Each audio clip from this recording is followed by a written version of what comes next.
What is up, everybody? We are back with another Halo Flashpoint video, and welcome to the new Alexandria Recreation Park. This is my submission for the January 2026 map jam put on by Vegina. Check them out on their channel over here. So, for my map for this month, I decided to go and do something a little bit different. I did a mini golf course, so I'm going to go through how I did it. And mostly just the ideas behind it, because there wasn't actually too much complicated hobby work in this one.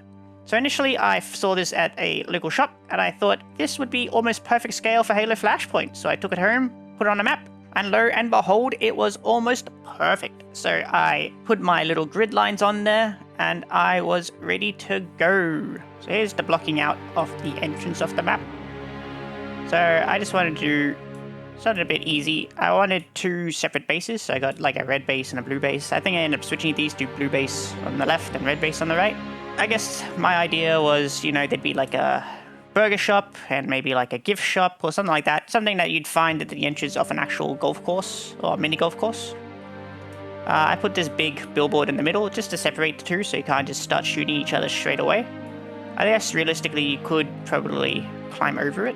So you just go forward and it'd be it'd be one up and then one down kinda, but I don't know, it's a bit of a weird piece of terrain, so I think I'd be okay with people just saying you can't climb over it at all. So from here I had to design some like different pieces of propaganda to go on the boards. So I got a few of them already blocked out. So I got the grotty one here, I got the, you know, are your parents fighting for you up here, the jerky jackal. I ended up, actually when I put these down I switched both of these. The jerky jackal and the fighting for you one. Obviously the building on this side ended up being a moa burger. So I made a moa burger sign and I made a moa burger sign for the little computer at the bottom. I also closed off the windows just to make it so you can't go inside, because I didn't really want people going inside the buildings. Partly because it's always pain having models inside the buildings in Halo Flashpoint and Dead Zone, just because it's really hard to actually manipulate them. So I just closed those. Same with the gift shop on this side. But yeah, that's about it for the blocking out of the entrance of the map. So I ended up printing all these in the Mantic resin, which I'll go through in a bit. So with the design of the map finished, I started the 3D printing process and continued on. So I started with changing all the black to a more natural looking rock color. I considered leaving it black, but I just thought with some consultation from Next Screen Miniatures that I should change it to a more natural gray-like color. So here's just a little bit of the process. I just went through and I dry brushed it with several different colors of gray. So the initial gray, like the really light gray, was a lacquer-based airbrush paint that I just had a whole bunch of that I was probably never going to use again. So I decided to put that on there first. I thought I'd have to peel up all the colored, you know, matting, which would have taken a long time, and I probably would have never got back on properly. So I decided not to do that, and I just, you know, just used a brush and did the whole thing like that. And I think the lacquer-based paint was good because it stuck really well to the black plastic without having to do any like sanding or anything, and that gave me a good base to do all the other greys on top of it. So I did London grey, and then sky grey, and then dark grey, and that's how it came out. So I thought it came out pretty well. And then the next thing we did, I had to redo some of the lines because they had been covered by the grey rock paint, but that didn't take too long, so that's fine, just to make it a bit easy to play. I think something I'll say about this map is pretty much every square you can play on, but there are maybe one or two that would be very hard to actually place a model in. So we are then on to assembling the 3D printed buildings that I had done. So I think something I'll say about this is probably one of the hardest processes I had to do for this. These 3D printed buildings, these are the official Mantic 3D printed ones. They just didn't go together very well, so I really struggled with it. I had to cut most of pretty much every single connection point, like the little clips. I had to snip everyone to size specifically because they just didn't fit properly. And by the end of me doing this, I pretty much had to hot glue gun the entire interior of every single building just to hold it together. And even some of the clipping points, like there was different designs. So some had like 2 holes and some had no holes, and I'll flash up a picture here. And I think it was just a very difficult experience all around. But I struggled through and they came out okay by the end, so we'll just continue on. So next up is just a little blocking out of what it looks like so far. This is about 7 days into the build. and it's coming together and you can kind of see the vision. So with that done, I decided to put LED lights in it. What's a mini golf course without some bright, colorful lights to get you in the mood? So I didn't film this step specifically because it was a bit hard to film, but basically I just went through with the Dremel and I drilled out the holes for all the different lights. And one half was white lights and one half was rainbow lights, and I thought all up it came out pretty well and it wasn't too hard to do. So then I'm going to assemble all the pieces back onto the golf course, and it's really coming together. So I am almost finished at this point. A few more things to do.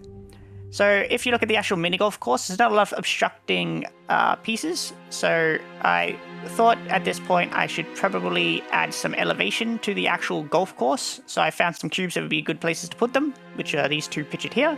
And I'll also do some little billboards soon.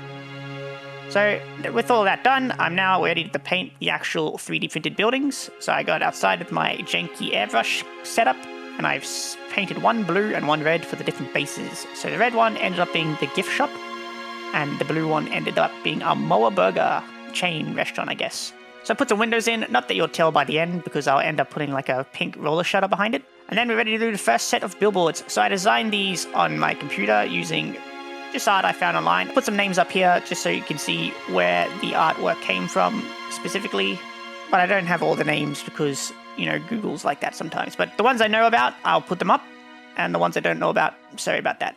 So I also designed a park map with a Know Your Enemy. I designed these for the billboards on the actual golf course. And this ended up being for the one high elevation. But with all those billboards done on the main entrance is pretty much done at this point. So I just got to put the billboards onto the actual golf course, and I got to put the one high elevation on the actual golf course, and we're pretty much done. So I had this spare piece of, I guess, floor terrain from my pre-map, which I'll flash up here. So I cut it up and I put some rods into them so I could drill through the board so I can hold them in place. Because something I wanted to do with the board, I wanted to have it so I could fully disassemble the board and store it away, because I've got quite a bit of terrain now and it's getting pretty hard to deal with. But they came out pretty well. And then we're on to the one high elevation stands. So I got these printed by my friend because both my 3D printers were kaput by this point. So thanks to him for doing that for me. And then I started painting them. So this is pretty similar to the rock. I just did several different colors gray. And then on top, I did I think this was oily steel. It's just whatever metallic paint I happened to have at the time. And with that done, I just did a quick black wash and let it dry. And once it was dry, I was ready to put on my stickers. So here's just a quick little footage of me putting the stickers on. And with those on, we are completely done with the map. So enjoy the reveal.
And there we go. I think it came out pretty well. It's pretty much exactly how I envisioned it when I first decided to start doing this map. I wanted to do it just to be something a bit different, because you don't really see, you know, these bright, colorful maps for these war games. And it's cool to see different settings in, I guess, the Halo universe. I guess I got a lot of headcanon for this map, but we'll do a quick little fly through. So there's the Jerky Jackal billboard. I put a little grunt up there just to, I guess, be more themed. You got the grunted grunt sign. There's the park map with an Atriox and an ODST reading it to check and see where they are. Are your parents fighting for you?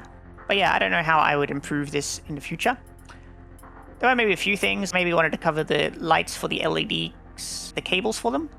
And there was a few little, like I wanted to put like little colorful heads of the different alien species so people could kind of hit them or something. I think with the reveal finished, maybe I'll go through a bit of the, I guess, backstory, like my headcanon for the map and how it came about, like who built the recreation park and why. So that's about everything done in the terms of hobby, but if you want to stick around and listen to my backstory for the map, do so now.